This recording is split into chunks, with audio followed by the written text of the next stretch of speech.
بحسب تقارير صحفية إسبانية وفرنسية، فإن ريال مدريد يستعد لتقديم عرض رسمي بقيمة 90 مليون يورو من أجل استعادة حكيمي من باريس سان جيرمان خلال الميركاتو الصيفي المقبل.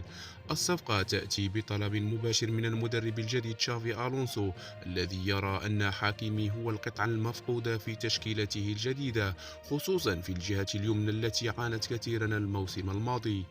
تشافي ألونسو مقتنع بأن حكيمي قادر على منح الفريق ديناميكية هجومية وسرعة في الارتداد الدفاعي، وهي عناصر أساسية في أسلوبه التكتيكي المبني على الضغط السريع والتحول الفوري من الدفاع إلى الهجوم. من جانب آخر، لا يبدو باريس سان جيرمان مستعدا للتفريط في لاعبه بسهولة، حيث يعتبره أحد ركائز الفريق. النادي الفرنسي متمسك بحكيمي، خصوصا أن عقده يمتد حتى صيف 2029، والإدارة ترى أنه لا يوجد بديل بنفس الجودة حاليا. لكن داخل مدريد التفاؤل كبير، خصوصا بعد العلاقة الممتازة التي تجمع حكيمي بزميله السابق كيليان مبابي، الذي قد يلعب دورا مهما في إقناعه بالعودة.